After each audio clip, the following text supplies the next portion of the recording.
esta ocasión vamos a analizar Batman Arkham Asylum. ¿Qué sería? A modo de círculo de lectura y análisis de cómics, como lo hacíamos en la Vasconcelos. ¿Ya no le hacen? No estoy leyendo. A ver, déjame, intento yo. Hola amigos, bienvenidos a nuestro primer programa especial del Círculo de Lectura y Análisis de Cómic en colaboración con Narrativa Explícita. El día de hoy vamos a analizar una obra bastante importante, bastante trascendente en la industria del cómic de superhéroes, y como es una edición especial, el día de hoy nos acompaña un invitado del mismo calibre. Con nosotros se encuentra Edgar Clement, autor mexicano de cómic independiente, creador de las novelas Operación Bolívar y Los Perros Salvajes. Hola, ¿qué tal? Gracias por la invitación y pues bueno, aquí estamos puestos. También se encuentra conmigo el fundador del Círculo de Lectura y Análisis de Cómic, el cual se lleva a cabo todos los sábados en la Biblioteca Vasconcelos. Es Jack Valentine. Hola. De la colonia Lindavista, ¿no? No, es Buena Vista, es Buena Vista. Y estamos transmitiendo desde nuestro taller de cómic en la colonia Doctores. También nos encontramos con asistencia el día de hoy y por primera vez en nuestro podcast se encuentran con nosotros lectores que nos han venido a visitar. Hola. Hola. Y el maestro Héctor aquí. Y también se encuentra con nosotros Héctor. Hola chicos, ¿cómo están todos? Y Alex Valentine. Hola. Entonces, para seguir la estructura de nuestros pasados podcasts y también respetando la estructura del Círculo de Lectura y Análisis de Cómic, Jack nos va a dar un pequeño ¿qué será? Contexto de la obra, una introducción. Pues sí, y algunos datos. La idea es dar una revisión o hacer recordar al lector habitual todo lo que puede conllevar ser o escribir el personaje de Batman, que es uno de los más complejos, no tanto por su estructura inicial, sino por cómo lo han tratado diferentes autores a lo largo de su paso por la serie regular o por Detective Comics, etc. Ha habido tantas vistas que el simple hecho de hacer un Batman puede resultar ambiguo. O sea, cuando alguien te dice Batman, depende de tu edad y tu situación, se te puede venir a la cabeza el Batman de Adam West, el Batman de los 80s, el Batman que vemos en las películas, etc. Pero si hay uno en que le tengo especial cariño es el de Arkham Asylum, ya que la simbología que involucra todo ese mundo en el que nos involucra Dave McKean y Grant Morrison hacen una sinergia que me parece espectacular dentro de lo oscuro que puede llegar a ser, sin hiperperspectivas, sin todos los efectos que puede llegar a darnos el cómic actual con dibujantes pues normales, por así decirlo, dentro de la industria. Nos ofrece una gran historia y nos deja un montón de preguntas que estamos aquí todos dispuestos que la tirada de esta sesión es llegar a conclusiones de preguntas que nos deja sueltas el cómic. ¿Cómo qué? Como qué significan todas esas juxtaposiciones y detalles puestos en el dibujo, qué hay del guión, cómo es que ciertas cosas parecen no cuadrar dentro de la historia, dentro de los paneles, de la composición, pero en realidad todo está puesto estratégicamente y elegidos casi con pinzas los autores, ya que debajo. No, las páginas suenan mucho. Ya que por ejemplo en un principio Grant Morrison no quería trabajar con McKean, sino que quería que la obra la dibujara Brian Boland, que también dibujó The Killing Joke, y lo que dijo esta Karen Berger, diosa, es que tenía que ser McKean porque Brian Boland iba a dejar muy, no claro, sino su estilo iba a hacer que se notaran demasiado los símbolos, y si alguien podía ocultarlos bien y hacer que se viera menos obvio, iba a ser McKean. Entre otras cosas, pero pues... Claro, y este cómic surge en una época en la que, como ya lo hemos comentado, el género del cómic superheroico en ese medio en Estados Unidos estaba cambiando. Antes de esta obra, de Arkham Asylum, ya habían surgido Dark Knight Return y The Watchmen. Entonces, ya estaba con que esta pauta marcada de la escuela británica, de la llamada invasión británica. Karen Berger iniciaría un poco tiempo después el título de Vértigo, es la fundadora, sí. la editora fundadora del sello Vértigo. Y precisamente lo que mencionas es el trabajo de Dave McKean y el trabajo de Grant Morrison. Dave McKean ya había trabajado con Neil Gaiman en The Sandman, ya habían hecho Black Orchid. Y bueno, era esta precisamente su premisa, su aporte, que él venía o tomaba referencias de otros medios que aparentemente no tenían nada que ver hasta ese momento con el cómic, que eran las artes plásticas y la ilustración. ¿Quieres decir algo de Karen Berger, del contexto? Sí, mira, sobre todo el papel de Karen Berger a mí me parece muy importante en todo esto. Karen Berger fue editora de DC Comics y ella fue el artífice llevaba ahí el timón del sello de Vértigo. Bajo la batuta de Karen Berger se desarrollaron muchas cosas. Bueno, fue lo que a mí en lo particular incluso me hizo como rescatar el género de superhéroes, ¿no? Yo ya había leído superhéroes cuando era adolescente, ya había leído Spider-Man, el Spider-Man de Todd McFarlane, había leído todo Superman. Pero la verdad ya cuando empecé a meterme a leer ya literatura, ya cosas más serias, digamos, pues entonces ahí como que ya los cómics me empezaron a aburrir porque me empezaron a aparecer pues ya unas chaquetotas así para adolescentes muy cabronas, ¿no? Entonces los cómics me dejaron de interesar, pero sobre la marcha, ya leyendo literatura y buscando en las librerías de viejo, me topé sobre todo con heavy metal. Y entonces, bueno, pues empecé a conocer los estilos de los historietistas europeos, ¿no? Sobre todo el que me tenía muy impresionado en aquella época era Juan Jiménez, ¿no? Y bueno, pues entonces ya como que los cómics me parecía como que se habían caído en un rezago, los veía muy inmaduros, muy ñoños, pues muy pendejos, ¿no? Pero de repente surgen sobre todo dos creativos que me parecen notables, ¿no? Por todos lados y que tienen además su antecedente. Estos dos creativos son Dave McKean y Bill Sienkiewicz. Y de hecho, al que vi primero y al que conocí primero fue Bill Sienkiewicz con una pequeña adaptación de Moby Dick de Herman Melville. De hecho, fue gracias a esa adaptación que luego me pasé a leer a Melville, a Moby Dick. Entonces, y me pareció chingoncísimo ese Moby Dick porque ahí lo que hacía Bill Sienkiewicz era ya emplear técnicas de plástica, ¿no? Porque incluso ya hay una abstracción que me parece formidable, es una página de su splash page, donde se ve una textura hecha con acrílicos y una filita de dientes tratando de emular o tratando de evocar la piel del cachalote, que era Moby Dick, toda rasgada de cicatrices y surcada de cicatrices, ¿no? Entonces, pues, por ejemplo, a mí eso, verlo en un cómic, puta, pues, me pareció así genial, fue para mí un mazazo en la cabeza, ¿no? de ver esto. Y después pues me topo con Dave McKean, ¿no? Y con esta pieza que es el Arkham Asylum. Entonces, eso fue lo que me llamó mucho la atención, esta como especie de, ahora sí que de puerta dimensional en donde se alinean los astros. Dave McKean y Bill Sienkiewicz vienen de una escuela, bueno, no sé ahí cuál fue la relación, pero a mí en California un vato me dijo que su maestro, el maestro de los dos, había sido un cabrón que se llama Baron Story. Y este Baron Story había hecho una adaptación gráfica de una obra de teatro que se llama Sade Marat. ¿Sí? Entonces Sade Marat, incluso si ustedes lo googlean, van a topar Sade Marat, Baron Story, y van a ver ahí las páginas y van a notar todas las influencias de dibujo que tomaron de Baron Story, tanto Dave McKean como Bill Sienkiewicz, ¿no? El uso de los triangulitos, el uso de la tipografía escrita a mano, la caligrafía, y sobre todo esta libertad a la hora de dibujar, ¿no? De ser completamente libre, de no casi hacer un sketch. Y entonces, bueno, pues ahí es una línea que viene ahí. Karen Berger también tiene la característica de que es además de ser una editora muy inteligente, y se le nota, es una persona muy culta.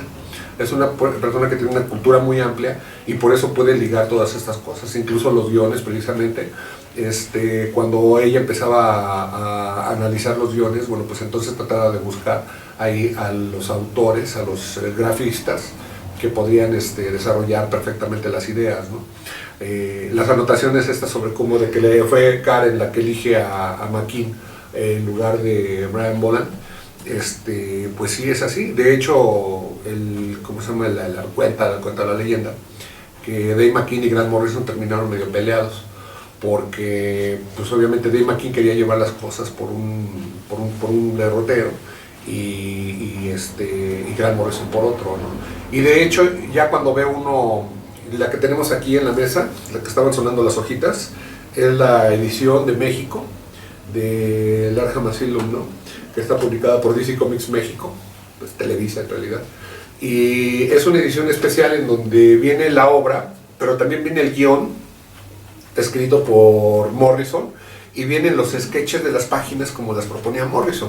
Y Morrison lo que proponía, bueno, pues era pues algo bastante esquemático, ¿no? Incluso lo ve uno y propone incluso una diagramación pues bastante tradicional.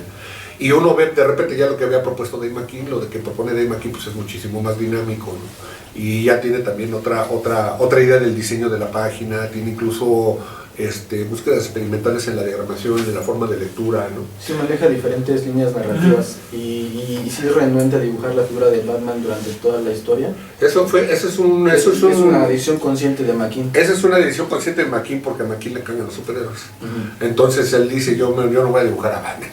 Eso me vale mal, yo no voy a dibujar a Batman, no quiero dibujar a Batman. Entonces si se fijan, Batman aparece, pero en ningún puto lado aparece el logotipo de Batman.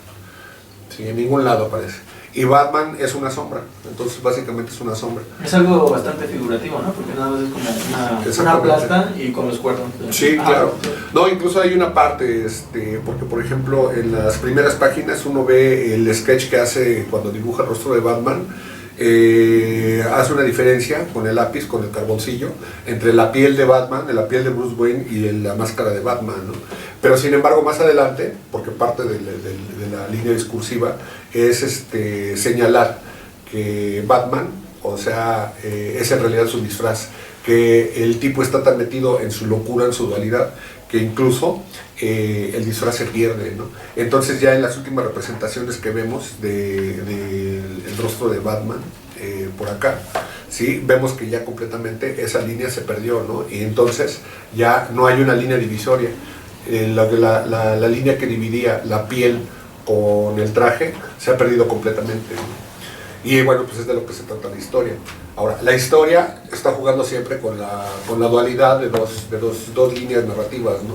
Y la historia, bueno, pues va en paralelo, porque un lado es la historia de Amadeus Arkham, ¿sí? El fundador del asilo Arkham.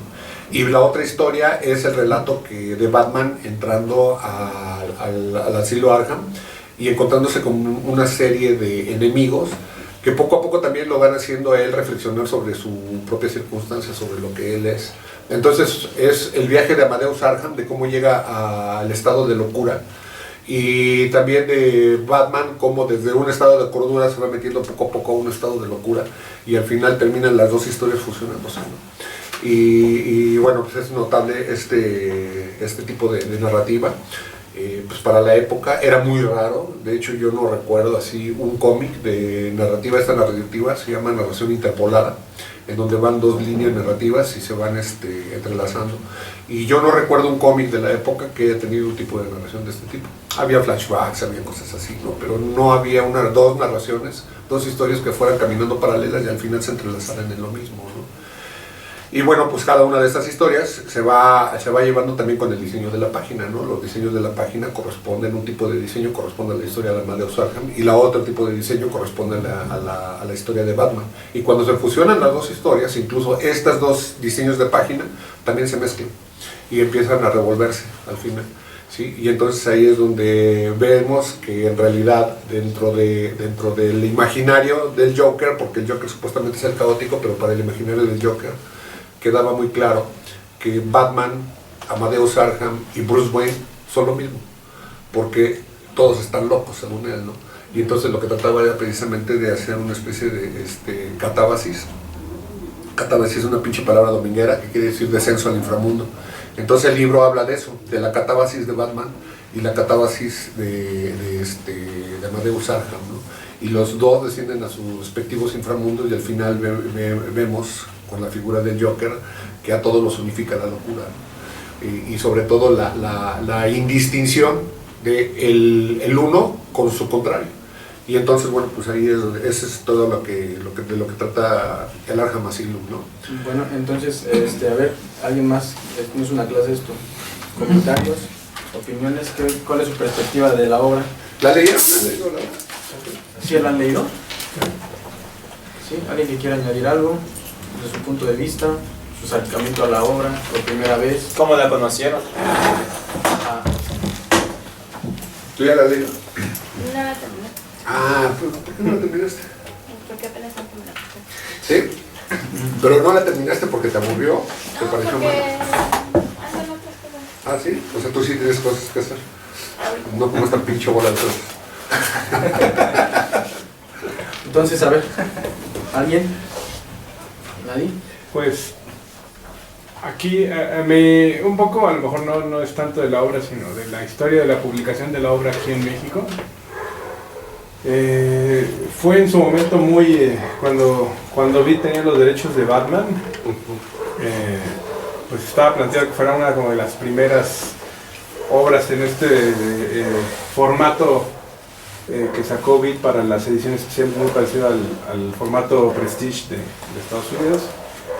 Pero algo pasó o sea, lo interesante de esto y a lo que voy es que fue una obra que en su momento por parte de Beat se consideró como inaccesible para el público mexicano. Hasta donde yo tengo entendido fue una de las razones por las cuales se tardó en publicar, porque se pensaba que a lo mejor era un producto demasiado sofisticado para el consumidor promedio de cómics, porque como ya bien nos contextualizaba Clement, pues esto se da prácticamente en el inicio de este boom de los superhéroes muy en específico, pero con una gráfica pues muy tradicional. Entonces el Arkham Asylum de editorial Beat hasta la fecha es bastante buscado, de hecho es más buscado que esta nueva edición por quien se dedica a esto de coleccionar cómics más allá de leerlos. Pero fue una obra que en su momento, definitivamente, coincidiendo con Clement, no hay una cuestión que pueda ser como paralela en su aspecto gráfico, ¿no? Incluso otros títulos del mismo Vértigo, aunque tenían algún tipo de artistas menos convencionales al trabajo de quien ilustraba superhéroes, pues yo creo que de los que más vale la pena recordar de aquella época, junto con Dave McKean, que también su trabajo con todo Dave McKean no tiene tanta obra, por lo menos en este aspecto, pues también ahí el modo de narrar historia de Sam Kidd también es como importante en esa época, ¿no? Entonces es como fue como una muy pequeña ola de ilustradores que en esa época estaban haciendo cosas que eran realmente muy diferentes, ¿no? O sea, no eran nada cercano a lo convencional. Y lo que es curioso de Sienkiewicz es que él sí se siguió mucho por la línea de superhéroes, como que él nunca ha tenido el empacho en dibujar superhéroes. Él tiene una corrida muy célebre con estos que son los New Mutants. Con los New Mutants, que la verdad que gráficamente es muy impresionante. Yo recuerdo que a mí me dan cierta sensación hasta como de terror esos cómics, ¿no? Más allá de... Y tiene muchas portadas, ¿no? De Hulk, que tiene cosas como muy interesantes. Lo de Electra. Tiene lo de Electra, exactamente, con Frank Miller, que es también una gran obra que visualmente también pues cuenta las historias de una manera muy diferente, ¿no? Y aquí yo creo que de hecho lo interesante también, recordando lo que ya nos comentaban, yo creo que la propuesta de Dave McKean supera en mucho al guión original de Grant Morrison, ¿no? Sí, de yo hecho, creo que sí. Grant Morrison, bueno, obviamente tiene la idea, pero la manera en que está contada yo creo que es lo que le da la fortaleza, porque hay algunas ediciones que incluso yo a la postre me parecen un poco cándidas, ¿no? A lo mejor en lo que es el guión, pero están presentadas de tal manera en la gráfica de McKean que se vuelven pues realmente como perturbadoras, ¿no? Entonces, adelante, hacia adelante. Sí, me gustaría entonces ya hablar un poco sobre los autores, quiénes son estas personas y qué representaron en su momento en el medio. Hablaban sobre la influencia que tuvieron tanto Bill Sienkiewicz como Dave McKean, pero por alguna razón yo les encuentro más similitudes a otros ilustradores norteamericanos, como Bob Peak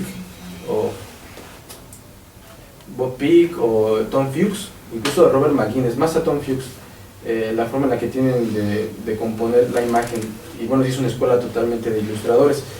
Creo que una de las razones por las que se destacó mucho el medio en ese momento y por la que se generó un gran cambio fue porque gente que no tenía nada que ver con los cómics o que aparentemente no tenía que ver con los cómics incursionó en ese medio. Es que es eso, de que yo veo, chécate a Random Story para que veas cómo es la influencia que viene por ahí. De hecho, yo no les veo mucha influencia de cómics. Bueno, incluso Dave McKean, pues da clases de cinematografía, o sea, su actividad es la cinematografía, no es el cómic en realidad, ¿no?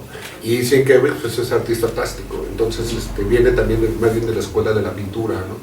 Y eso también lo retoma Karen, o sea, Karen busca autores, o más bien busca artistas plásticos para incorporarlos al cómic. Entonces ahí tenemos, por ejemplo, el caso de jalarse a Scott Hampton, ¿no? Que es un acuarelista formidable, ¿no? Y hace una acuarela que no es un tipo de acuarela que no se estilaba en los cómics, ¿no? La experiencia esta de Night Cries, que también pues, es brutal la historia esta, porque es Batman buscando a un asesino de niños, ¿no?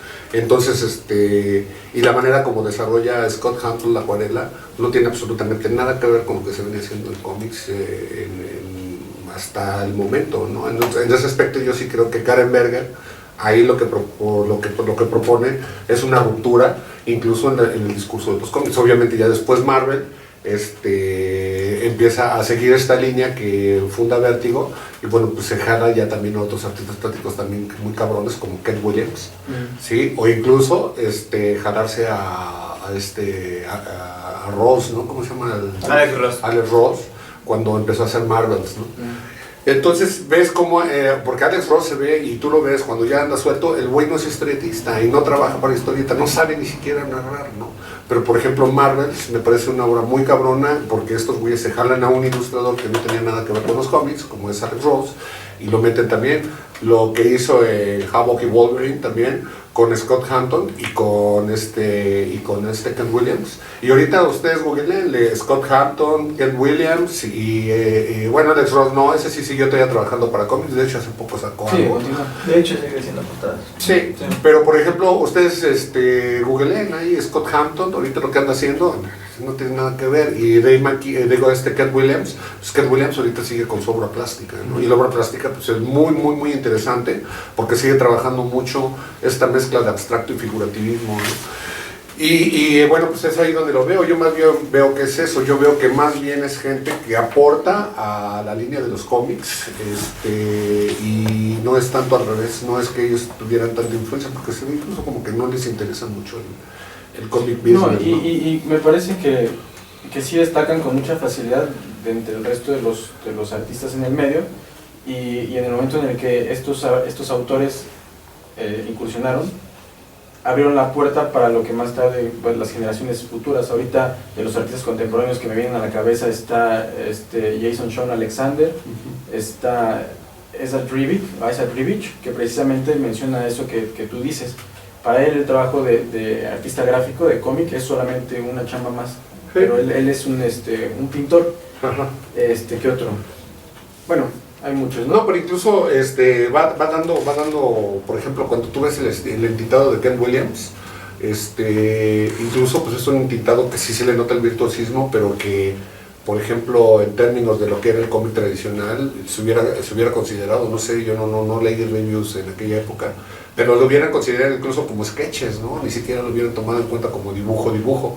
Pero, por ejemplo, esa soltura del estilo y esa de repente desenfado a la hora de hacer las páginas, bueno, de repente ya abrió la puerta para artistas más expresivos como Pop, o como había otro cabrón que también, o incluso que aceptara un medio tan riguroso, tan esquemático y tan duro, como tan rígido como el cómic gringo, aceptar estilos como el de José Muñoz, ¿no? De Muñoz y Zampayo, con el Ciner, todo este tipo de cosas. O por ejemplo, el dibujo. ¿En cómic? ¿Fuera de Europa estuvo en cómic? Muñoz y Zampayo sí, pues ellos se hicieron un personaje que se llama Ciner, ¿no? Pero es en Europa. Claro, por eso te digo, pero eso es que eso precisamente, esa apertura que se hace con estos estilos dentro del mercado gringo lleva a que los mismos gringos empiecen a aceptar de manera más natural estilos que no les gustaban, ¿no? Y obviamente esto, por ejemplo, de aceptar ya trabajo como de Muñoz y Zampayo, este tipo de historieta, abre el mercado para que también la gente se acostumbre a estilos más plásticos, y te ponía de ejemplo a Pop, ¿no? Y hay algunos autores que, bueno, pues ya dibujan también mucho más suelto, incluso a veces yo diría que hasta sin bocetar, ¿no? Se avienta la pinche página así el entintado directo, y entonces, pero eso, por ejemplo, antes de ¿cómo se llama? De esta línea, de esta grieta que abrió Karen Berger, pues era impensable, cabrón, que hubiera ese dinamismo. Ahora yo creo, ahí, y eso sí lo que yo lamento, bueno, no lamento, no, pues así no son las cosas, de que al final de cuentas fueron como garbanzos de la libra, porque después de como en el 2000, ya en el 2005 por ahí, ya todo este tipo de estilos o todo este tipo de exploraciones fueron relegados más bien a los cómics independientes, y la industria volvió otra vez a estilos más rígidos, más esquemáticos, más rigurosos, ¿no? Entonces, y ahorita incluso lo que yo veo es eso, o sea, yo veo otra vez otra reestandarización de los estilos, ¿no? Entonces, y los estilos básicamente, las vertientes pues son dos: el académico, que es dibujar todas las proporciones muy correctas, o el cartooning, ¿no? Y entonces así van esos dos estilitos, ¿no? Entonces todo es así como Ramos, por ejemplo, pues está en el punto intermedio del cartooning y el dibujo realista académico, ¿no? Pero pues por un lado, Madureira, por ejemplo, se ha ido moviendo el cartooning a los estilos más de más rigor anatómico, ¿no? Pero tienen nada más esas dos tendencias en la industria norteamericana. Por lo general, Ya no hay nada en medio, ¿no? No hay nada en medio, Pues y sí sobre hay. todo estos estilos expresivos que son así de tintado y la chingada, lo que hace el mismo Sienkiewicz ya no le han dado ningún pinche trabajo que digamos, no mames, una novela de este cabrón, ¿no? Y además ellos mismos, ya la misma tendencia del mercado hace que las personas que quieran seguirlos, pues no lo siguen, ¿no? O sea, no hay nadie que quiera continuar ese tipo de escuela.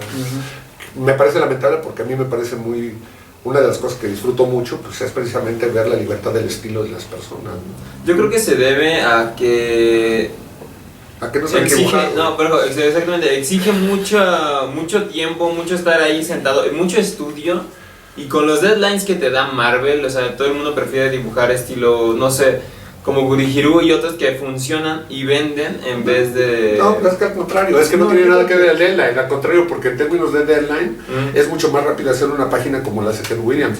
El problema es que para que tú tengas un estilo como el de Ken Williams, necesitas chingarte mucho tiempo y estudiar mucho. No, pero hay una educación académica detrás de Claro, eso. Hay una formación académica. O sea, se puede llegar a trabajar y desempeñarte adecuadamente en el cómic de una forma autodidacta, pero es que ellos cuentan además con esta información. Claro, por supuesto, eso es a lo que me refiero, de que la formación es más refinada, o sea, la formación tanto de los escritores que hicieron esta línea de Vértigo, tanto los escritores como los autores, eran gente que tenían formaciones académicas sólidas.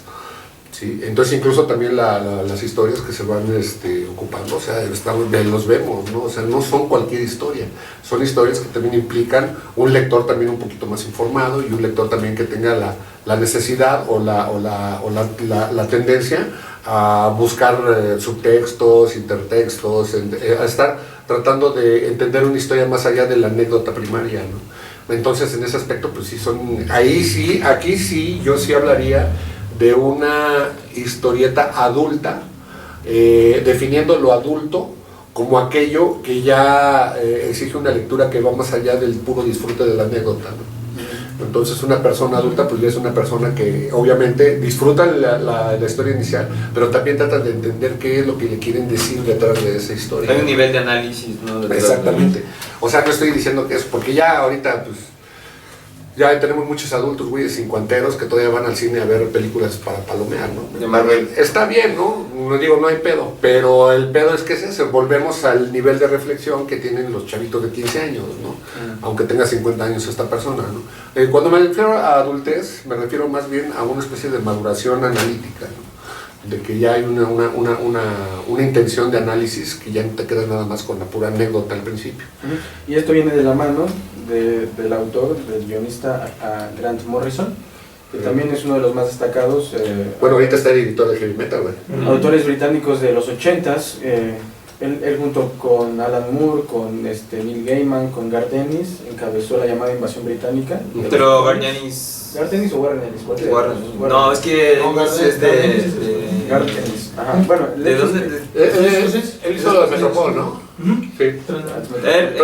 Transmetropol, por ejemplo, es un análisis bastante interesante, muy divertido, muy lúdico, pero además es una especie como de intento de ver la posición global que tiene Estados Unidos, además desde el punto de vista cultural con respecto del mundo, ¿no? Es bastante interesante, muy divertida, por ejemplo, ¿no? Sí. Y eso es un tipo de lectura que cualquiera disfruta, pero además hay otra cosa, si has viajado y conoces alguna referencia sobre la historia de los países a los que haces referencia, güey, te diviertes el doble o el triple.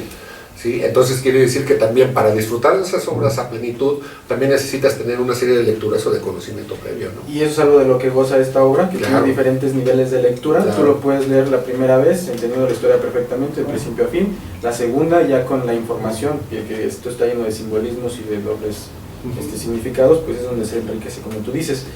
Sí me gustaría que habláramos más sobre el escritor. Ya hablamos sobre el artista, ahora sobre el guionista. Bueno, pues Morrison es un... Y es que se dicen muchas cosas del autor. Sí, bueno, para empezar, o sea, algo que Es una calvo, anécdota ¿no? divertida es que salió Arkham Asylum cuando salió también la película de Batman de los 80s. Y es curioso porque él cuenta que así de repente le llamó Karen Berger una mañana y le dijo: oye, güey, ¿qué crees? Eres millonario. Por el mismo empuje que tenía que la película le dio al cómic, y fue gracias a Arkham Asylum que hay un antes y después de su carrera. Y a partir de Arkham Asylum empieza a aventarse a hacer otras historias, ¿no? Se aventa de Invisibles y otras anécdotas que vivió con su papá durante los experimentos. Sí, ¿no? Fíjate que eso es interesante lo que dices, porque la película que estaba en boga en ese momento era el Batman de Burton. Sí. Pero fíjate, además es interesante, aunque el Batman de Burton es todavía muy, pues digamos, ¿Oscuro? es muy... No, el déjalo oscuro. No, pero es una pifia, o sea, es también un homenaje al cine camp del Batman de la televisión, porque, bueno, no te puedes tomar en serio los discursos de Burton, era más bien como una especie de guiñol. Es la palabra que estaba buscando, de guiñol, de teatro guiñol, ¿no?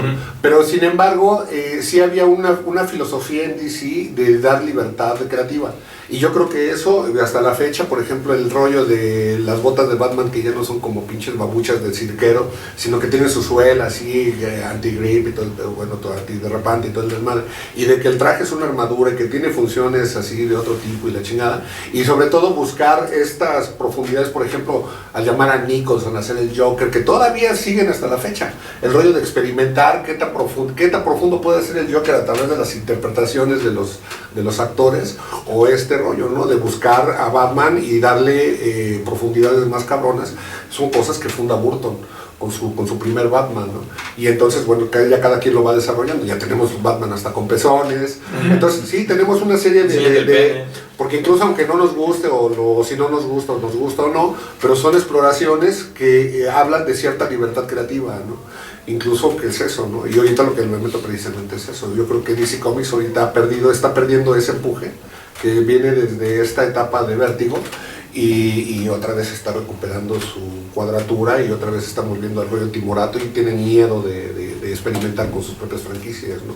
Pero por ejemplo es eso. Y Grant Morrison, bueno, es que de Grant Morrison no conozco en realidad mucha obra, ¿no? Pero, pues esta obra de Grant Morrison, en sus palabras, fue antes de que le entrara duro a las drogas.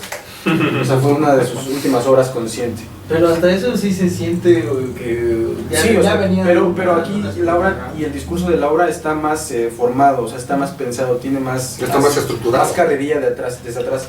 El éxito de la obra sí se debió en gran medida a que en cartelera estaba Batman, y que la audiencia estaba ávida de contenido del personaje, entonces eso lo rompió totalmente.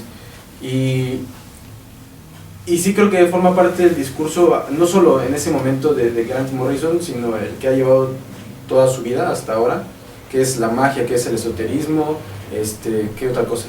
Pues ahorita, por ejemplo, hay desde el 2012 hasta donde fue editor en DC Comics, fue escritor, intentó llevar a los superhéroes hasta otros lados del multiverso y les metía esquizofrenia. Pero fue muy raro, sí, es una experimentación muy curiosa, ¿no? Porque es ese de... Es algo como lo que intentó hacer bueno, que logró Kurt Busiek en Astro City, de llevar todos los límites de los superhéroes hasta donde pudieran, pero aquí era como en unos estados más allá, ¿no? Como que los ingresaba a la interzona, por así decirlo. Pues sí, no, me parece lamentable que no haya seguido la línea que seguía en Arkham Asylum, porque incluso si lo comparas con lo que hizo en Batman Inc. y demás, por muy bonito, por mucha ayuda que le diera al dibujante, que es muy experimental y su diagramado de páginas es muy chido, el guión siento que le queda corto aún siendo Grant Morrison. Incluso el mismo Morrison, cuando le preguntan, oye, ¿tiene algo que ver Arkham Asylum con Batman Inc. o lo que sea? Él dice, es una pesadilla de Batman. Y es como, güey, o sea, pudiste haber llevado todo ese discurso a lo que es todo el tiempo que estuviste haciendo Batman y no lo hiciste. Lo que pasa es que esta obra, tenemos que recordar, fue su segundo trabajo, su primer trabajo en DC formalmente. Él le llega a Karen Berger con dos propuestas. Una era retomar las historias de Animal Man. Sí. A Karen Berger le gusta, se la prueba, y la otra era esta, precisamente, que nace de una conversación con un amigo que precisamente y coincidentemente se apellidaba Clements. Entonces, estas eran obras de autor enteramente, eran ideas que él había trabajado y que le gustaban, también son como obras fan, que él había pensado y que le hubiera gustado trabajar o realizar. Al final se hicieron, pero pues sí, no tenía nada más detrás que contar una historia de Batman que a él le gustaba, con los temas que a él le gustaban. Supongo lo que pasó con Alan Moore y The Killing Joke, ¿no? Que es una historia más por encargo, más de Brian Boland, ganas de dibujarla, que de Alan Moore de escribirla. Pero hasta eso yo creo que también, por ejemplo, Grant Morrison sí tiene como cierto fanboyismo en sus historias, porque cuando llega a retomar Doom Patrol y lo retoma con su ahora sí que con su onda, con su visión, sí es de otra, sí es algo como de, lo hablábamos en el podcast de Mark Millar, ¿no? Que leía sus historias y leía las historias de niño con el cómic y decía, no, yo podría hacerlo más chido, ¿no? Y así se ve, ¿no? Y aquí ya te inmiscuye tanto asuntos de magia como de otros universos. Y es algo que sí quiere ir experimentando, pero igual y en Arkham Asylum intentó irse por otros lados y no tanto como desenvolverse tanto, y hasta siento que es como cierta inherencia que tiene la obra que siento que hasta lo supera, la obra le gana a sí mismo. Yo creo que Grant Morrison, digo, es así como, se puede escuchar raro, pero no creo que realmente sea tan bueno como un escritor. O sea, y sobre todo, tiene grandes obras, pero como decíamos aquí de Arkham Asylum, aquí está pues el artista gráfico. Yo creo que su obra más lograda, porque tuvo el tiempo de hacerlo, es precisamente Doom Patrol, donde creo que ahí sí hay grandes ideas que salen de lo que se podía leer en cualquier momento, en ese entonces, de historias de superhéroes, o de este cómic más o menos comercial, aunque fuera de Vértigo. Creo que esa sí es como lo que mejor ha logrado, pero cuando empieza a escribir ya superhéroes propiamente, digo, son historias entretenidas que tienen su grado como de fanservice hasta cierto punto. Esta cuestión del Multiversity, de lo último que ha escrito, pues es como muy ambicioso, pero pues no siento que Multiversity va a ser una obra que quede ahí como para la posteridad, ¿no? Todos nos dan en la madre con el New 52 y no sé qué tanto, o sea, el Reveal y la chingada. son obras que se van perdiendo ahí al paso del tiempo, y yo creo que si nos vamos como esta analogía y esta rivalidad que ha tenido con Moore durante tanto tiempo, pues creo que sí, Grant Morrison es como un mago, pero es un mago más pues, como de Las Vegas, ¿no? Como de entretenimiento, y que te impresiona, pero sabes que hay un truco ahí detrás de lo que está haciendo, ¿no? En cambio, Alan Moore sí es ese mago de que se movió se movió la ventana allá atrás y no sabemos cómo ocurrió, ¿no? Entonces creo que, o sea, no demeritar su trabajo, o sea, es un gran autor. Pero yo creo que si se dan cuenta las obras que, salvo Doom Patrol, que es la única que yo pondría aparte, realmente ahí la onda es el ilustrador que lleva de la mano, ¿no? Cuando trabaja con Frank Whiteley, también es como muy, o sea, el producto final es muy bueno, ¿no? Pero yo sí diría que ahorita creo que lo más interesante que está haciendo Grant Morrison, y ojalá le salgan como editor de heavy metal, es que está buscando talento alrededor del mundo, ¿no? Creo que esa es la parte que más me gusta de él, que es una persona que ama el medio. O sea, realmente se nota que los cómics es algo que le tiene cariño, pero yo creo que sí es un autor que a lo mejor no tiene una ha tenido tus traspiés, ¿no? A lo largo. Y yo lo que nunca se me va a olvidar de Doom Patrol es este rollo de Danny the Street, Danny la calle. Que cuando se hace el gran descubrimiento no es que sea una calle que esté viva, ¿no? Sino que es homosexual, ¿no? Eso digo, son grandes ideas, ¿no? Muy entretenidas, divertidas. Y que finalmente, pero muy originales. No, pues a mí, hablando de la originalidad, sí me encantó este run suyo en Animal Man, que él toma el personaje, lo recuenta y bueno, llega a hacer unas cosas bastante interesantes, rompe la cuarta pared, por ejemplo. O sea, al final del cómic, o al menos al final de su trabajo como guionista, el personaje de Animal Man conoce a Grant Morrison y lo va a visitar a su oficina, a su despacho. Y entonces, bueno, lograr como que esas imágenes sí me parece muy destacable. Es precisamente parecido a Mark Millar, que también lo mencionábamos hace podcast, que tiene estas grandes ideas, ¿no? Estas ideas, como estas imágenes poderosas, que las desarrolla y puede incluso generar una obra a partir de ellas, o sea, como alrededor suyo, y luego lo compone y lo nutre de otras cosas. Esta historia de Arkham Asylum es pues también le rinde un merecido homenaje al que es psicoanalista, el Carl Jung, y a Aleister Crowley, ¿no? El ocultista. Entonces, pues ya vamos a hablar de la obra, del tema de la obra y de la simbología y de estas lecturas que hemos encontrado hasta ahora. Aquí sí, cualquiera de los que estamos presentes que quiera aportar algo distinto desde su punto de vista en el momento de leer la historia, no sé, ¿quién quiere empezar? Bueno, hola. Para los que están escuchando el podcast y que escuchan una voz nueva, yo soy Víctor Flores, @VictorHumano en redes, pues si quieren. Primero, creo que me encanta escuchar todo lo que han dicho acerca de este cómic, de los autores, porque creo que yo siempre había visto como la gente de pie que va y disfruta la obra primero por encimita, y después va escuchando este tipo de cosas y va leyendo otra vez el cómic y va descubriendo cosas nuevas y después se mete con otras cosas, ahora con cosas de arte, con cosas de escritura, y le va todavía enriqueciendo y vas leyendo otra vez, le das otra vuelta al cómic y encuentras otras cosas. Creo que eso me pasa justo con los cómics que mencionaron, que era como esta onda como madura ya de los cómics, Watchmen, las cosas que escribió Frank Miller, estas ondas. Pero lo que me interesa, por ejemplo, es justamente esto que mencionan, porque siempre les digo, me veo como el lector de pie, que ve primero la obra como cuando vas al museo y así, pues está bonita la pintura, pero no tienes como el bagaje de la técnica o conoces la historia del arte o cosas así. Entonces creo que eso para mí era importante incluso para venir aquí y después compartir este tipo de podcast, porque amigos que por ejemplo a mí me ven y dicen, sí te gustan los cómics, pero pues, ¿qué me ofrecen? Porque todos tienen esta idea de cómics son infantiles, ¿no? Este tipo de cosas para mí son las que yo puedo enseñarles y aporta para atraer gente a leer cómics, pero no con esta idea de pues voy a encontrar una historia de buenos contra malos, ¿no? Porque aquí ni siquiera es como una lucha de buenos contra malos, sino a mí lo que más me llamó la atención, y ahorita que hablabas de la historia, fue en el momento en el que se encuentra con el sombrerero y le cuestiona como de, pues tú estás loco, carnal, o sea, tú perteneces aquí, y le dice que piense en este lugar como si fuera una cabeza, ¿no? Y que esta cabeza, probablemente todos los que están ahí existen porque los está soñando.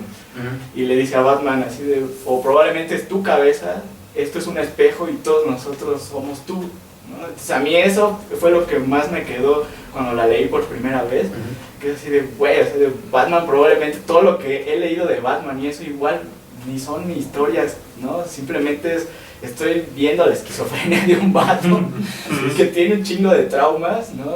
Y eso para mí, al personaje, creo que a partir de eso como que todavía me enamora más, porque ahora veo todas las historias que hacen de Batman y siento que es, pues voy a ver la personalidad de Batman desde esta perspectiva, ¿no? Así de, ya no lo veo como el detective, ni el vato que puede, el ser humano que puede destruir hasta dioses, ¿no? Porque todos ponen esos comparativos de Batman contra no sé quién, gana Batman, Batman gana Batman, o sea, por inteligencia o lo que sea, pero esta parte como de la mente, puta, me vuela la cabeza. Entonces creo que ahora escuchándolos pues veo la obra de Dave McKean, que a mí con Sandman me gusta un montón, ¿no? Pero justo esto que decía Clemen, ¿no? Así de ver cómo va incluso el mismo personaje como en su técnica, en lo que está plasmando gráficamente, va igual haciendo una narrativa, ¿no? Visual, y va cambiando conforme a la historia. Entonces, eso para mí son las cosas que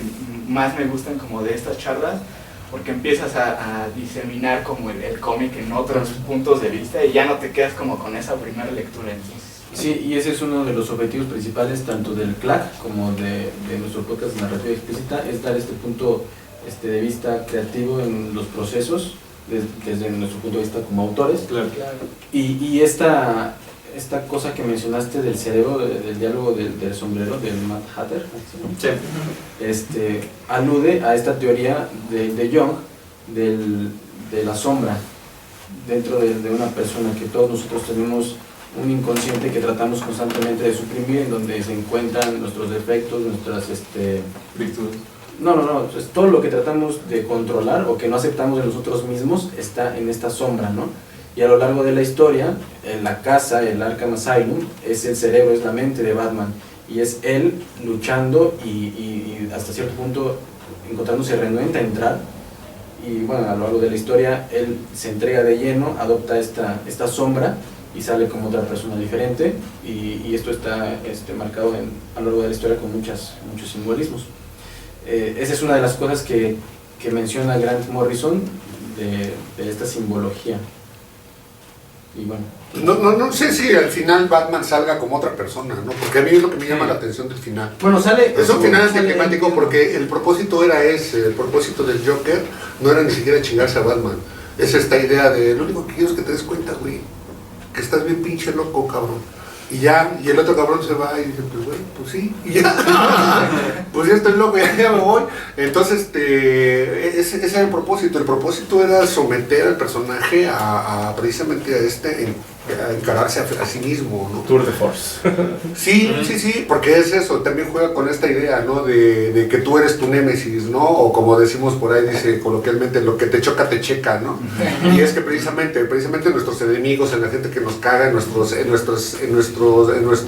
contrarios, en nuestros opuestos, en realidad lo que estamos viendo somos nosotros mismos, ¿no? La reflexión que también es un tema de Jung, que habla sobre... Claro, por supuesto, porque son esas correspondencias, ¿no? Y de hecho también ese juego lo juega constantemente, incluso cuando está con esta chica, creo que es Pearl, la que le hace el juego de palabras, de relación de palabras, Sí. en donde estás viendo el espejo, ¿no? Cómo se van espejeando las palabras, porque también tiene que ver con toda la teoría psicoanalítica, ¿no?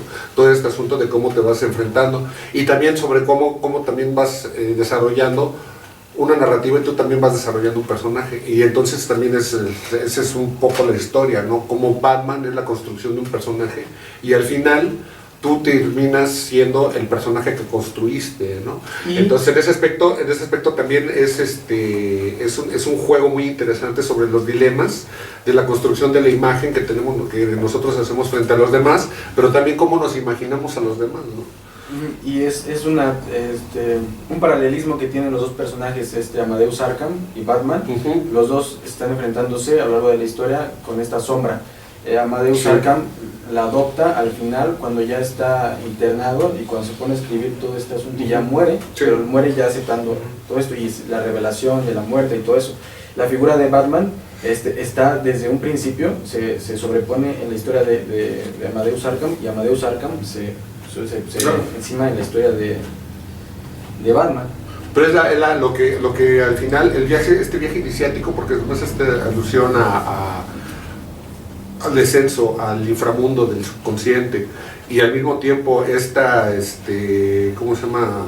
Sí, todo este viaje iniciático que se hace hacia lo más oscuro de la personalidad de los dos, es eso, de que la única manera como tú puedes salir libre de ese laberinto, que además es muy como este rollo del laberinto de Creta, ¿no? Y al final tú vas buscando al Minotauro y te topas con muchos monstruos, pero todos como son espejos, entonces al final resulta que el Minotauro es tú mismo, es tu propio monstruo, ¿no? Y entonces llegas y entonces al final la única manera como tienes de escapar del laberinto es aceptándote como eres. ¿sí? Aceptándote lo que eres y ya. Y entonces y ves que en realidad todo el dolor que tiene Batman para llegar a todo eso, el dolor que tenía Amadeus Arkham, todo era infligido por la resistencia a no aceptarse como eran ellos. Y entonces ese es el viaje que van haciendo los dos de manera mutua. Por eso digo que es la narración interpolada. Pero lo que también estamos viendo en la historia de Batman y Amadeus Arkham, vamos viendo un juego de espejos, en donde una historia se va proyectando en la otra. ¿Sí? Y al final de cuentas, los dos se liberan de la misma manera, en el punto en donde ellos aceptan cuál es su realidad, su circunstancia, independientemente si están locos o no. ¿Sí? Y entonces es precisamente ahí donde se liberan. Por eso te digo, en realidad el personaje no cambió. Lo único que, o en todo caso el cambio consiste en darse cuenta de quiénes son ellos, en la aceptación, ¿no? Que tal vez tiene que ver ya si le empezamos a jugar ya hablando de psicoanálisis y todo esto, yo creo que también tiene que ver con el proceso de homosexualismo de Grant Morrison, que al final de cuentas es un poco el rollo de salirse del closet, ¿no? El asunto de que lo que te libera es cuando te aceptas como eres, ¿no? Claro. Y entonces es un poco este discurso, ¿no? De entender cuál eres tú con tus contradicciones y al final, bueno, la única manera de salir de ese pinche laberinto que te oprime, que te da dolor, que te está destruyendo, es pues simplemente acéptate como eres, cabrón, así eres y ya, ese es el pedo, y esa es la salida del laberinto, esa es la salida de todo el problema del conflicto, ¿no? Al final de cuentas hacer esta especie de catarsis, ¿no? De liberación. No, el asunto de el Joker, bueno, en el guión hay una parte, en el guión original, que más tarde fue corregida, no se la aceptaron, se la regresaron, en donde él cuenta como el Joker, desde el momento en el que recibe a Batman, está travestido. Él va a tener un corset, va a tener unos tacones, unas medias, unos ligueros, todo eso, ¿no? Al final solo se mantienen los tacones en un pequeño... No, y panel, algunos guiños, cuando le agarran las nalgas a Sí, hay unos guiños ahí en donde el Joker es una drag, ¿sí? Y lo mantiene un poquito. Incluso también este rollo de que sea en el April Fool, el primer día el equivalente en México sería el Día de los Inocentes. Inocente palomita, te dejaste engañar, ¿no? Fuiste paloma por querer ser gavilán. Pero es que es eso, ¿no? Porque también Batman, y eso también el discurso del homosexualismo de Grant Morrison se filtra ahí, y esa cosa también es una cosa que me gusta mucho, porque estás viendo la figura de Batman como el macho, ¿cómo se llama? El epítome de lo que es el patriarcado, güey. Y entonces, bueno, lo que vas haciendo es esa aceptación también de tu otra parte, ¿no? Que al final es una drag, es el Joker. Y entonces, y es el Joker porque además es eso, es el que broma, es le llaman el trickster, este personaje como Loki, ¿no? Que son los que engañan al bueno y la chingada de todo el pedo, que le ponen acertijos, que le tiran ahí buscapiés para que se vaya encontrando a sí mismo, o vaya descifrando los misterios. Entonces el mismo Joker, pues yo también lamento eso, que de repente no hayan permitido esa libertad de poner a Joker como una draga abiertamente, pero sí se conservan algunas cosas, ¿no? Las uñas largas, por ejemplo, en el momento en que les muestran las cartas, el Joker sigue manteniendo las uñas largas, cuando le agarra la nalga a Batman, ¿no? Y sí hay una parte donde el Joker, pues sí es eso es una drag, es un vato con peluca y la cara pintada. No, y también hay otras cosas que fueron suprimidas en el guión original. Por ejemplo, en el momento en el que Amadeus Arkham encuentra a su esposa e hija asesinadas, iba a haber un proceso en el que no sé qué sentido tiene realmente, pero él, Amadeus Arkham, iba a comerse trozos de su hija y de su esposa, y lo menciona en el guión. Al final él recoge los restos de sí mismo entre el excremento que había depositado en tal lugar, ¿no? Y este proceso de la aceptación de Batman y la combinación, es que sí es una combinación entre él y su sombra, se ve destacado en algunas partes. Por ejemplo, la batalla entre el arcángel Miguel y el dragón, la serpiente, está representada en él contra Killer Croc, ¿no? Y el momento en el que él mismo se tiene que lastimar como para poder dejarlo salir.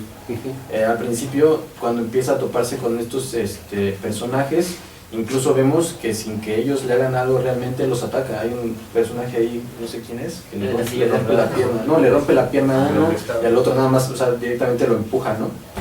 Y bueno, vemos ese cambio. También todas las representaciones de los personajes, todos los personajes tienen una representación. Sí. El momento en el que Y yo pensé la primera vez que lo leí, era un agujero en el guión. Batman es sometido por este director de La Nariz de Payaso y que lo está ahorcando y que le pide ayuda desesperadamente a la, no sé cómo se llamaba esta señora, bueno, que no lo puede detener y no se puede levantar, ¿cómo es posible, no? Y que la otra tiene que intervenir y le corta la garganta al tipo este y ya, ¿no?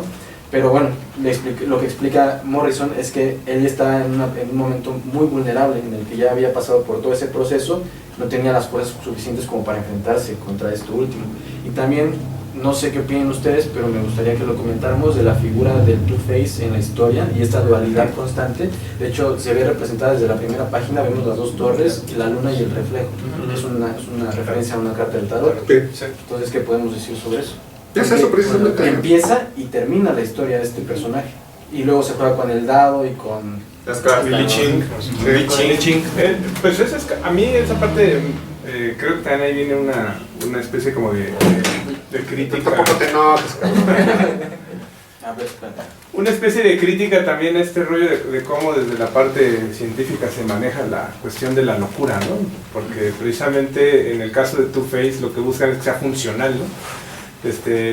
Nunca pretenden quitarle la locura, ¿no? Entonces, ¿qué hicimos con Two-Face? Simplemente le abrimos las posibilidades para que tuviera más elecciones, ¿no? Y donde se vuelve tan ridículo que pues tiene que tirar el Li Ching para ir a cagar, ¿no? Y pues se termina zurrando en sí mismo porque no le alcanza el tiempo, ¿no? Entonces creo que hasta cierto punto también creo que el texto también ahí va como cierta crítica a la manera en que institucionalmente se trata la locura, ¿no? Porque también este rollo de cómo Arkham, el fundador, cómo él también va descendiendo la locura, tiene que ver con esto de que valdría la pena cada uno de nosotros nos hicieron la pregunta, ¿por qué alguien decidiría tener un manicomio, ¿no? O sea, digo, que alguien diga, quiero poner una fábrica, quiero tener una flotilla de taxis, pues son cosas que uno dice, hay pues, como una razón, ¿no?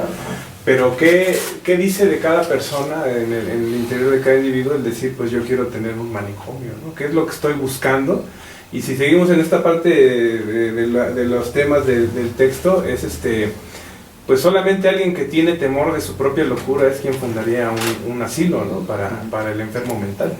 Que es el mismo caso, como ya decía Clemen, con Batman, ¿no? Batman, pues es un ser muy bueno, muy inteligente, que tiene este plan para todo, pero pues eso es una persona totalmente disfuncional, ¿no? Que alguien se dedique de tiempo completo por un hecho que ocurrió hace 20 años, ¿no? Esa no superación del trauma.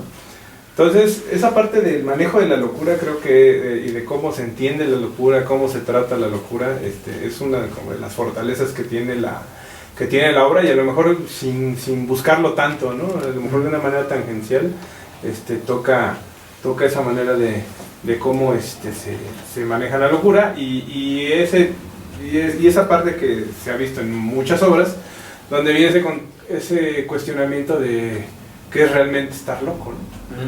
Porque al fin de cuentas, como decía Clean, al final Batman se va, ¿no? Se va a su casa, y los otros se quedan, pero realmente ¿quién es más libre, ¿no? ¿Quién es más libre en un sentido como de la sanidad mental? Si los que se quedan adentro haciendo las cosas a su modo, o quien está viviendo en la sociedad, ¿no? Y es curioso porque... cuando va a entrar Batman apenas al asilo, dice algo así como que está llegando a casa, ¿no? Que para él es como llegar a casa, y no creo que sea en vano esa cita, y al final abre con una cita de Lewis Carroll, ¿no? De Alice in Wonderland. Mira, fíjate bien ese, sigue, continúa. Y después hablamos del espejo. Entonces se tiene también la lectura de que, volviendo a lo que hablaba Clement, sobre que son escritores que vienen pues tienen estudios académicos, o al menos son más cultos que el resto, o es la verdad, que es gente letrada, ¿no? Son cultos, y viene, o sea, sí, al final tal vez sea una obra sobre un análisis de la locura. Y si nos clavamos más, y voy sobre mi punto de vista, la parte de la magia como una irracionalidad o un defecto de la mente, y por eso viene tanto de la mano de Lewis Carroll, la parte de Amadeus Arkham, Batman, y o sea, porque en qué momento es válido meter la magia en el mundo de Batman. Pues aquí el compañero decía algo muy interesante, ¿no? Que se identifica muy bien la parte como de la teoría de Jung, que finalmente pues él sí es pues, discípulo directo de Freud, pero con el que tiene una ruptura porque precisamente pues él está muy interesado en estas cuestiones como de la magia, del tarot. De hecho hay un libro... No, pues el asunto de los ¿cómo se llama? De los arquetipos, ¿no? De los arquetipos. Todo el asunto de los arquetipos. El inconsciente colectivo, ¿no? Sí, todo el imaginario, a final de cuentas, son proyecciones del subconsciente, ¿no? Pero es precisamente eso. Fíjate que ahorita que dijiste lo del tratamiento de la locura y todo esto, y relacionando el rollo gay y luego Grant Morrison pelón, ¿sabes qué? Exacto, güey, Michel Foucault. Sí, entonces me acordé ahorita de eso, tiene reminiscencias Foucaultianas, cabrón. Entonces, bueno, esa es una, pero fíjate ahorita lo que estaba viendo precisamente sobre Dos Caras, es que Dos Caras habla precisamente de esto, a final de cuentas, él es la personificación de la esquizofrenia. Sí, él es un tipo que es opuesto al otro, pero él está en el mismo. Y él es el que al final libera a Batman, porque él tira la moneda. Y sin embargo, Batman tiene la moneda, tiene la moneda, le entregan la moneda de Dos Caras, y el cabrón es donde dice, solo aceptando la locura puedo ser más fuerte que ellos. Entonces, ahí suelta la moneda, ¿no? Y bueno, ya el final, que es este juego de símbolos, que es la construcción, todo el laberinto, ¿sí? A final de cuentas, pues es el juego de naipes, el castillo de naipes, ¿no? Porque son todos los personajes que están en una construcción, y al final, cuando decide Dos Caras, el que es en los opuestos, Janus, ¿no? El dios Janus, ¿no? De Dos Caras, y es el que decide liberar a Batman. ¿Cómo lo libera? Pues, güey, entrégate al azar. Deja que tus demonios fluyan, ¿no? Entonces tira la moneda, dice queda libre, Batman se va libre, y cuando la última escena es Dos Caras derribando el castillo de naipes. Entonces la simbología que hay ahí es precisamente, o sea, aceptando primero tus contradicciones y luego dejándote fluir, cabrón, y es como te vas a salir libre de aquí. Pero la moneda no cae, tal y como había dicho. O sea, el Dos Caras decide dejarlo ir a pesar de que la moneda le decía que se quedara. Eso es como... O el destino. Sí, no, también. Lo que pasa es que puedes tomar una decisión. Exactamente, toma la decisión, pero a lo que pues de hecho, cuando Batman dice aquí, dice exactamente, dice Arkham tenía razón, algunas ocasiones, solo la locura lo que nos hace ser lo que somos. O el destino, tal vez. ¿Sí? Entonces está hablando precisamente de que no hay que eliminar la posibilidad de que estamos sujetos al azar, ¿no? El destino, somos juguetes del destino y esto nos va a llevar, aunque podemos decidir qué hacemos dentro de ese margen de esclavitud a los que nos tiene sometido el destino, ¿no? Y por eso también es lo que yo creo que Dos Caras también decide ahí en ese aspecto, ¿no? Bueno, y eso yo creo que se retoma un poquito, no sé si en otros cómics se haya manejado esta idea de Dos Caras, pero acuérdate en la película de Bale, en donde está Harvey Dent, y resulta que tenía una pinche moneda que tenía la cara por los dos lados, ¿no? Entonces en realidad el güey siempre le salía la misma respuesta, ¿no? Entonces en realidad no estaba sujeto al azar, y es este juego de contradicciones en donde resulta que el que está loco no está loco, es el más cuerdo, y el que era el cuerdo resulta ser el más loco, ¿no? Entonces es este juego de espejos y de contradicciones que está jugando constantemente en toda la obra, ¿no? Y bueno, pues obviamente desde Amadeus Arkham, ¿no? Como un cabrón que trata de ser un médico, que trata de entender, que trata de sistematizar la locura, ¿sí? Es el que resulta más desquiciado, ¿no? Y también Batman resulta así, y al final resulta que los locos que están dentro son los que tienen el control de todo. Sí. Entonces son juegos de paradojas que se están librando constantemente en toda la obra, ¿no? Y que bueno, ya venían planteadas desde el Killing Joke con Alan Moore, ¿no? Más bien aquí también pues se ha venido desarrollando esa idea. A mí eso me gusta mucho, ahorita que mencionaban como lo del tratamiento de la locura y esas ondas, que para mí era como pues reflexionar y pensar así de, probablemente nosotros estamos reprimiendo ciertas cosas, nos forjamos como ciertos límites, pero hay algo que como hace el gatillo, ¿no? El trigger de puedes hacer lo que sea, ¿no? Y ahorita hablaban de Batman, ¿no? Que tiene que adentrarse y realmente aceptarse como que está loco para que haga todas estas cosas y pueda salir.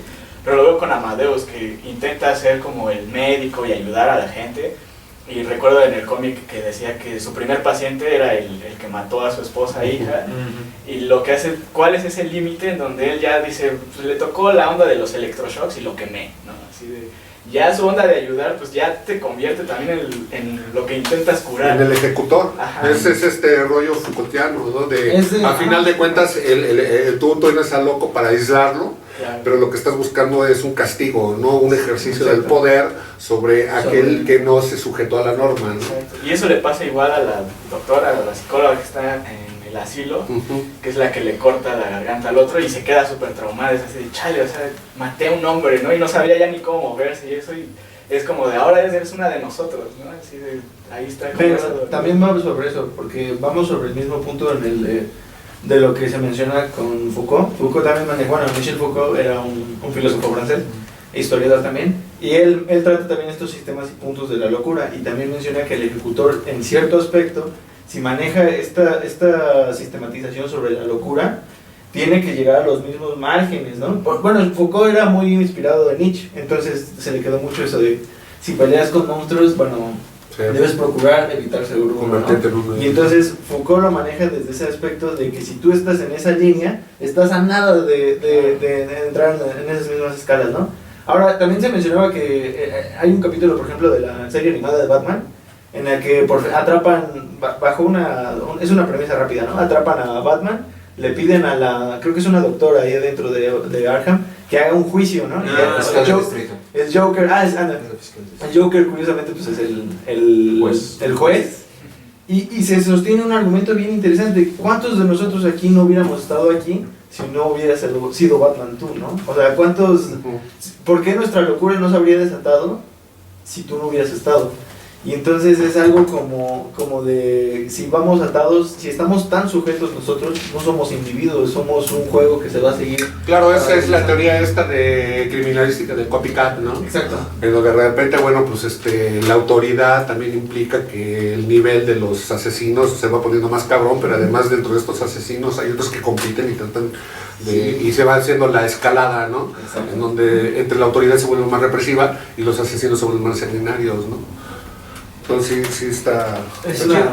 Como tal, Batman es un héroe fracasado que fracasó en su lucha porque lo que hace es aumentar los niveles criminalísticos y de la gente, en este caso los supervillanos, los locos, él los potencializa. Nunca, en todas sus historias como tal, es una persona que falló en lo que quería hacer, salvar a una ciudad de un índice criminalístico. Él siempre falla, nunca resuelve el problema y siempre está ahí, y al final pues basándonos en la historia Es como- es un loco. Bueno, eso lo dice Gordon al final del Batman Begins. Ajá. Sí, que le dice el otro, bueno, ya venciste estos cabrones, ahora viene la escalada, ¿no? Y entonces dice, pues, ¿cuál escalada? Dice, pues sí, ahorita ya tenemos un güey disfrazado corriendo por las azoteas y ahorita acaba de salir un cabrón pintado de la cara cometiendo crímenes, ¿no? Y le da la carta del Joker.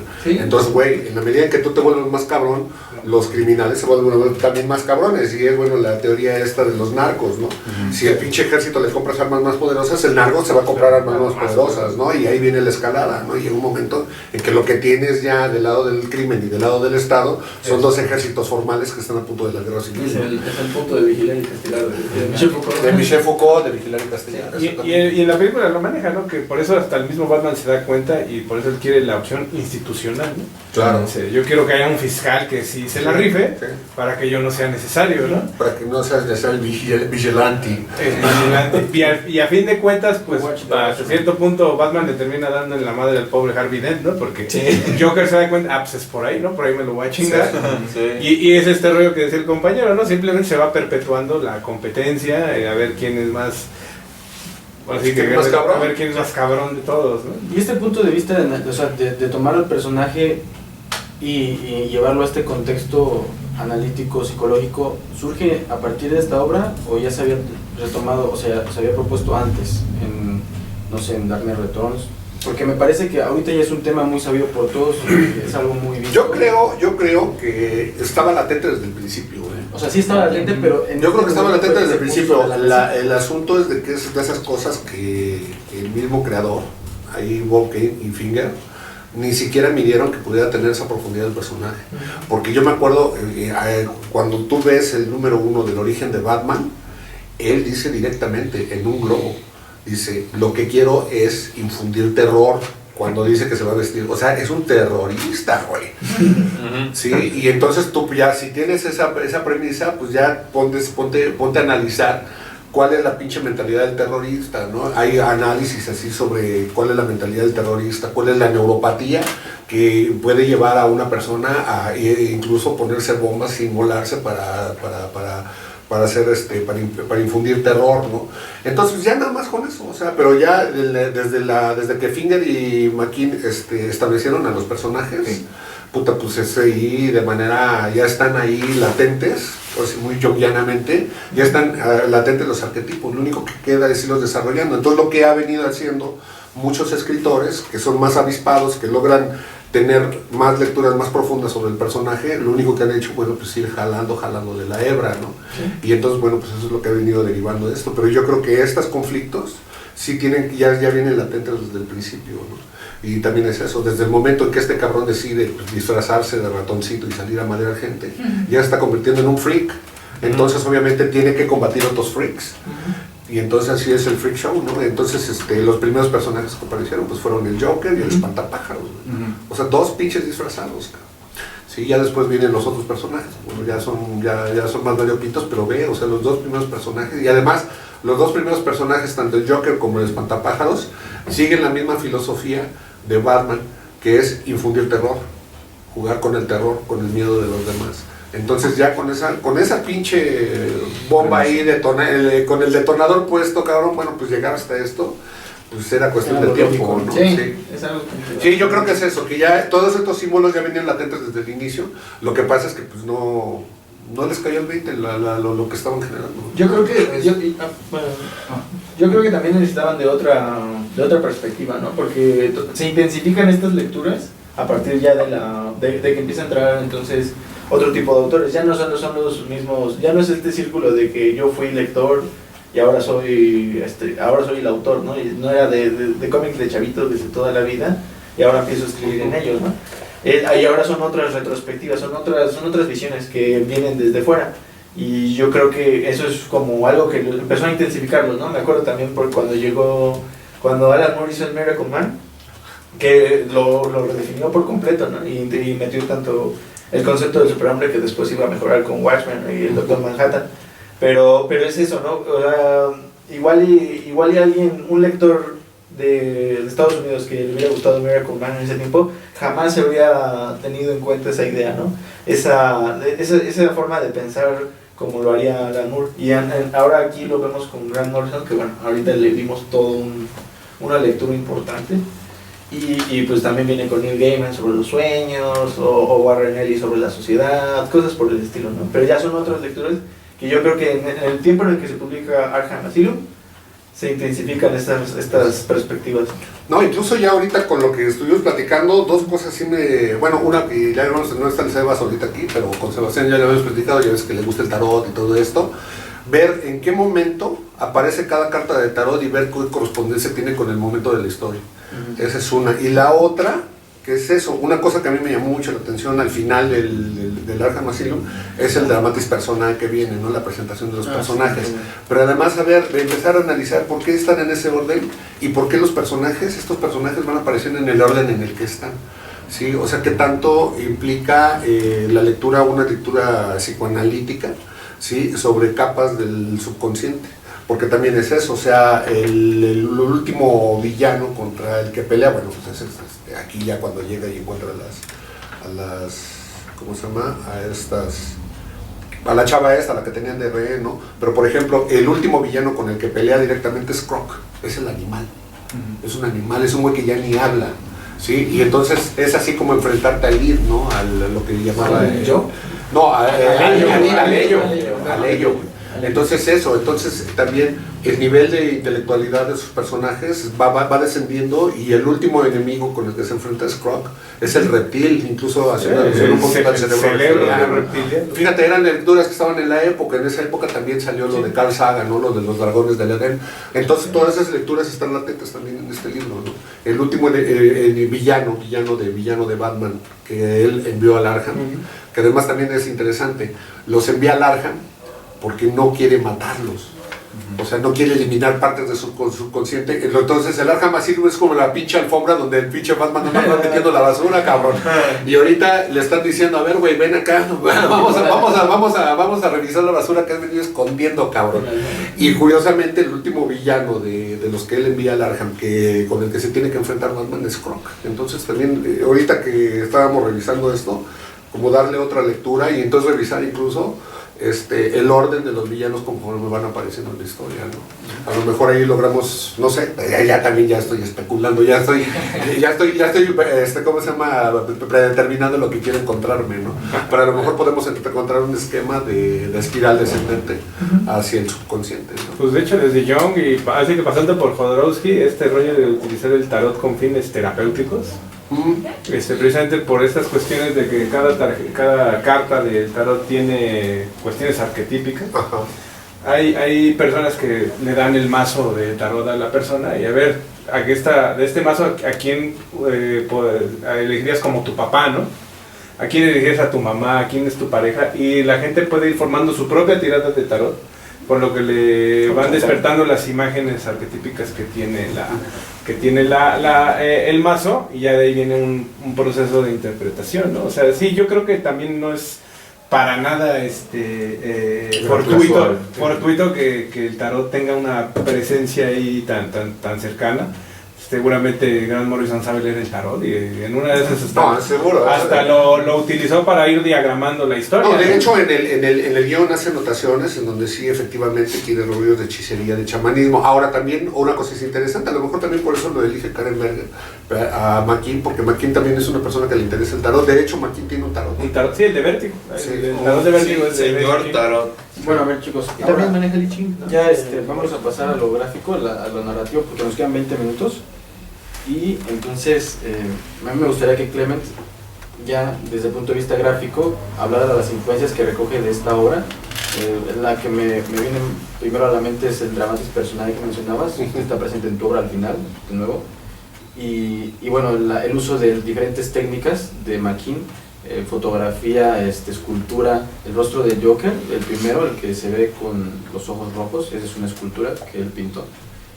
Bueno, ¿qué usa? Óleo, acuarela quizás. Vamos a hablar sobre eso. Incluso yo vi los originales en San Diego y todavía no acabo de entender exactamente cuál es la técnica.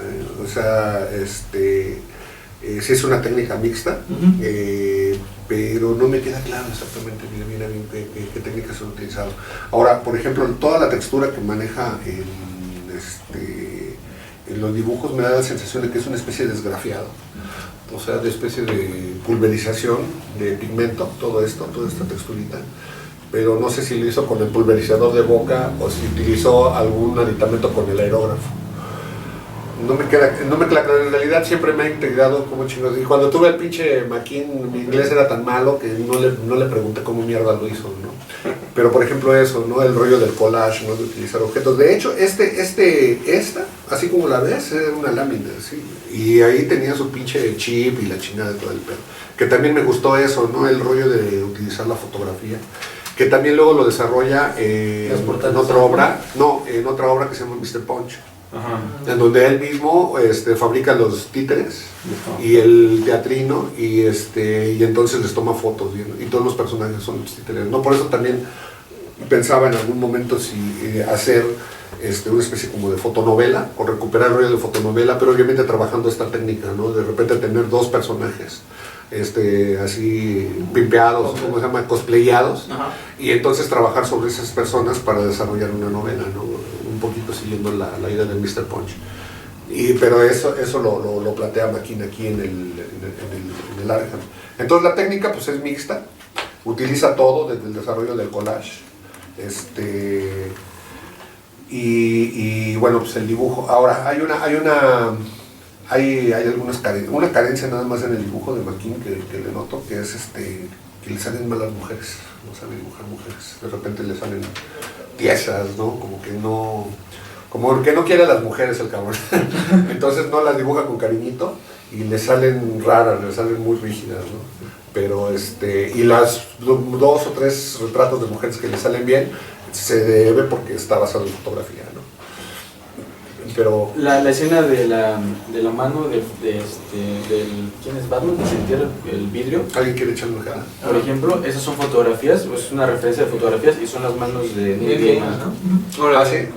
Sí, eso es, digamos que es la pandilla de ese entonces, ¿no? Sí, no, no, y luego ahí hasta se juntan a dar conciertos y recitales de poesía. Con saxofones, ¿no? Así que es todo improvisado. Y unas cosas más, Sí, lo he visto. unas chaquetas de bebés, no mal para fans, ¿no? Pero por ejemplo, eso, a la estructura narrativa, bueno, eso del Dramatis Personae, yo no lo conocía. Fue una cosa que de repente ni siquiera sabía que sí se llamaba. Y es una presentación, es una parte del teatro griego, en donde al final de la obra todos los personajes se presentan con un pequeño verso. Sí, y entonces es el Dramatis Personae. Entonces es la presentación de los personajes del drama, ¿no? Y no sabía cómo se llamaba esa chingadera hasta hace poquito, ¿no? Hasta hace poco. De hecho, lo quise retomar en Operación Bolívar, y en Operación Bolívar al final viene la presentación de los personajes con un pequeño texto, pero yo no sabía cómo se llamaba. Al final, al principio le puse epílogos, ¿no? Una madre así, yo no sabía cómo era. Ya después me enteré de esta estructura del teatro griego, que además es bastante interesante que Morrison tome un elemento del teatro griego. O sea, ¿qué nos está diciendo? Que al final toda la historia, todo el Arkham, todo esto es una representación, ¿sí? De que al final de cuentas todos son actores y todos tienen máscaras, como en el teatro griego. No, y aparte, o sea, el guión fácilmente se puede adaptar a una obra de teatro en sí. O sea, tiene los escenarios. Sí, o sea, pero todo es en interiores. Sí. O sea, tiene esa estructura, el guión tiene esa estructura. De hecho, el guión está escrito en un formato para guión de cine, no está escrito para guión de cómic. Al menos así lo presentó, como guión de cine. Pues mira, sería interesante porque ahorita que lo sí dices... es el guión de cómic, pero el original es guión de cine. Ahorita que lo dices es interesante. Una vez vi una obra de teatro que se llama José el Soñador o algo así, en donde una parte era en el Arca de Noé y la otra parte era en la casa de José. Bueno, el chiste es que en el teatro, en el teatro había una especie de base giratoria y entonces giraba la base y entonces se presentaba una escenografía. Entonces mientras estaban desarrollando tenías al otro equipo, a los escenógrafos, modificando la otra parte de la escenografía. Entonces volvía a girar y entonces así se llevaba toda la obra. A lo mejor podría ser así, un pinche set en donde esto gira y en una parte tenemos la historia de Batman y en la otra parte tenemos la historia de Amadeus, y además irla contando como la va contando el Arkham, ¿no? De que primero es una parte, luego la otra y todo, y sería interesante en la parte en donde se juntan las dos historias, entonces bueno, se derriba el muro de intermedio, ¿no? Bueno, no sé, lo pienso así, ya estoy especulando sobre las posibilidades que puede tener la adaptación la obra. Y curiosamente hay una historia cortita escrita por Neil Gaiman de Batman y el Joker, que presenta la historia que la dibuja Simon Bisley, que es donde está Batman y el Joker leyendo su guión de lo que tienen que interpretar en el cómic, ¿no? Que viene en el Batman Black and White. No, ya es hora, ¿no? Ya suben y salen a madre, le ponen unos putazos. Y al final termina pues como en los Looney Tunes, ¿no? El coyote y el perro ovejero, ¿no? Checando tarjetas. Sí, ya, terminamos nuestra representación, seguimos, ¿no? Entonces, pues algo, o sea, yo hasta ahorita que lo dice Clemen no había pensado en el potencial o en esta beta que hay en pensar en los personajes, o sea, sí como personajes, metapersonajes, ¿no? Que están representando algo, ¿no? Ellos mismos siendo que pueden ser otra cosa, ¿no? Pues es que también eso, por ejemplo, en la manera, te digo, el género de superhéroes cuando se inventa, bueno, pues fácil es para niños, ¿no? E incluso la idea del héroe era los héroes que eran para los niños de la época.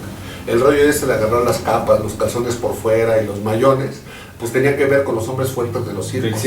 Y entonces, bueno, pues esos son personajes y son representaciones, ¿no? Del hombre fuerte para impresionar a niños, ¿no? Y entonces, bueno, pues eso es lo que están haciendo estos personajes. Entonces también estamos hablando de esto, de una representación, ¿no? El superhéroe es eso. Fíjate que ahorita ando en la cabeza porque tengo ganas de una especie como de de fanfic sobre superhéroes. Y me gustaría agarrar a los personajes de Marvel, pero que se meten de infiltrados a México como si fueran una compañía de lucha libre. Entonces, obviamente, pues los güeyes, pues de ahí ya justificas que Capitán América tenga máscara y todo el pedo, la chingada, y que todos tengan los pinches trajes como se visten, porque son luchadores, güey. Y entonces el pedo de que arriba del ring, bueno, se destrozan entre ellos, pero pues se bajan y se van al vestidor y cotorrean entre ellos, ¿no? Y entonces sus conflictos más bien están en otra parte, en cómo se está manejando la compañía y la chingada de todo el pedo.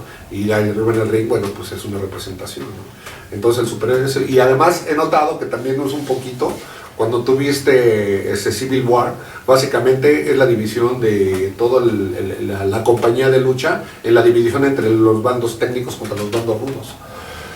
Y entonces sigue también la dramática que tiene el Pancracio de la lucha libre. La lucha libre es eso, es una representación, y de repente lo que se juega entre ellos son traiciones, ¿no? De repente un rudo se pasa al bando técnico, el técnico al rudo, y así es como van alternando, y todo es, bueno, pues circular, porque bueno, en la siguiente función se vuelve a hacer y se establece la dramática, ¿no? Entonces yo creo que también el género de superhéroes está muy emparentado desde el punto de vista dramático con la lucha libre en ese aspecto. Estamos siguiendo los mismos patrones narrativos y dramáticos. Muy bien, vamos a las conclusiones, 5 minutos, quien quiera decir algo, un comentario, y ya nos despedimos, chicuelos. Chicuelos. Jóvenes. ¿Quién? Bueno, pues yo sí quisiera resaltar que la obra presenta muy bien cómo el antagonismo que Batman tiene con sus enemigos no está principalmente fundamentado en el odio. Incluso ahí se cimenta la idea, ¿no?, que incluso pudiera ser en el amor, porque se insinúa la homosexualidad de Joker, cosa que también ha venido permeando en otras historias, ¿no? Incluso en la de Death of the Family, Batman dice, ¿no?, que cuando ve a Joker se le dilata la pupila. Entonces dice, este güey está sintiendo amor, ¿no?, cuando me ve. Entonces, y el Joker mismo se lo dice, ¿no?, es que realmente tus enemigos no te odiamos, tus enemigos queremos que seas mejor. Por eso te ponemos en situaciones cada vez más apretadas y cada vez más difíciles para que tú mejores y te conviertas en un mejor héroe. Nosotros te amamos. Cuando yo vi el Batman de Jared Leto, pensaba que iban a ir por ahí, pero no, a la primera hora. Sí. Pero yo pensaba en un Joker gay, así, Ajá. que tuviera De hecho, pues hay una propuesta para que Joker ya sea canónicamente gay. Pero bueno, ya cuando entramos al dogma ya valió madre. Sí, Güey. No, que haya chances el juego, porque además si es la anarquía, güey, puede ser anarquioso. Sí, eso sí. No sé si entrando o saliendo del tema, pero me pareció curioso que hablara sobre la preparación académica de McKean. Bueno, él sí viene de una escuela de arte. De Morrison no estoy tan seguro, pero bueno, solo sé que estuvo en una academia para chicos y que fue la peor decisión de su vida según él. Pero desde tu punto de vista, ¿crees que es necesario que un autor pase por la academia de arte? No, es necesario que cualquier autor estudie. Ok. Y sea autocrítico de su trabajo. Pues, sí. Ajá. Y que no tire la hueva mental. Ok. Consejos para los autores que nos están escuchando. Pónganse a estudiar y a leer, cabrones. Ya vayan a la escuela o no, o sea, eso no importa. O sea, el hecho de dejar la escuela no te exime de que no te tengas que sentar a estudiar y reflexionar las cosas. Desde que existe YouTube y sus tutoriales, queda más claro que la educación es pública y gratuita, ¿no? ¿Tienes? Sí, la dama. ¿Qué entonces qué? ¿Vamos a abrir? No, pues adelante, yo voy a abrir, pero... Bueno, pues esperamos y ya nada más despedimos y ya se acabó. ¿Cuál vamos a hacer? Sí, ya deja. No, póngale pausa, déjalo que corre, después edita. Sí, no, más bien ya, ya los últimos comentarios, porque ya acabamos. ¿A dónde están las llaves? ¿Quién es? ¿Ya? Las llaves, préstenme las llaves, ¿no? A ver, yo. Toma.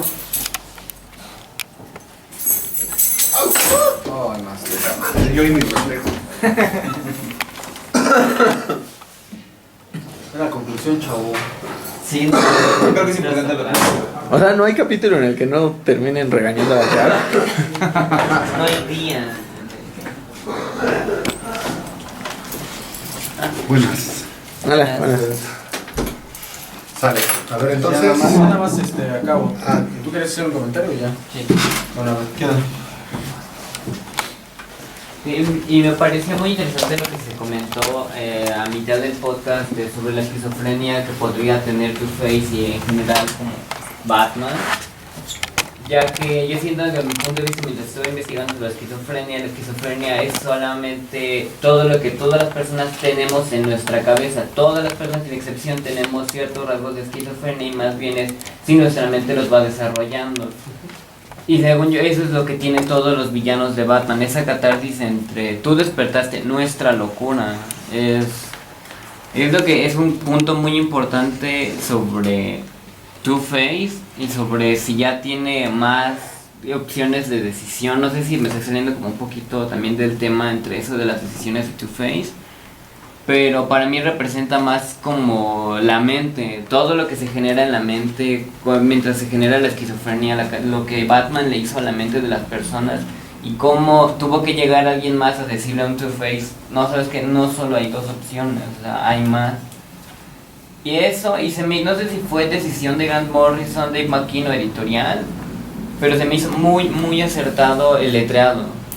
Siento que el letreado es perfecto y que cada personaje tenga su propio letreado y que la historia de Amadeus Arkham tenga su propio letreado te hace sentir que estás leyendo otra historia y eso hace una línea divisora entre qué estás leyendo, a quién estás leyendo y cómo lo estás leyendo, y eso para mí es perfecto.